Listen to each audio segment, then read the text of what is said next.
What made me want to be an orthodontist?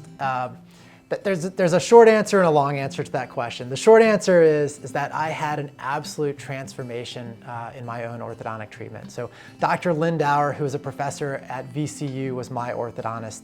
And before going to see Dr. Lindauer, I almost never would show my teeth. In fact, my parents have dug up one picture of me from my childhood where I'm smiling big enough for you to see my teeth.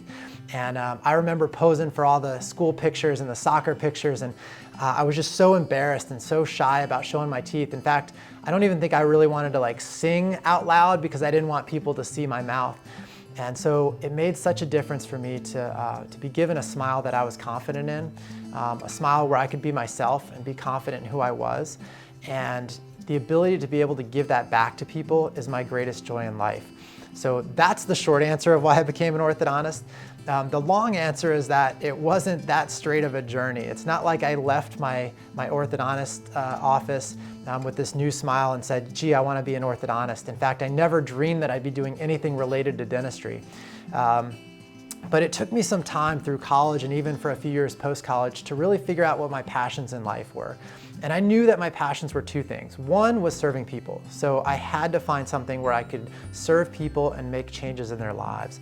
And the second thing was I had to do something that was scientific, something that made my mind think, that really challenged me mentally. And so it took me a while to figure out that dentistry was a perfect marriage for both my love of science and my passion for serving people.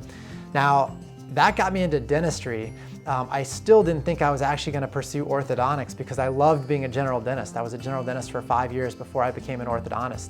But as I went through, general dentists get to do a lot of different things, and orthodontics was not something I did well as a general dentist, but I knew that it was super fun. I knew that I loved seeing those patients. I knew the difference I was making in their lives. And I thought, you know what? This is the most fun way to spend my dental career, is to go on and become an orthodontic specialist, that I can make a difference in people's lives each and every day. And as I looked ahead to a whole career full of dentistry, I just thought that was going to be my best way to have a life filled with joy. And so I applied one time for orthodontic residency. I got in, thankfully, and so I went ahead and pursued it. And I haven't looked back since. I still think I have the greatest job on the planet, making smiles for people and changing their lives every day.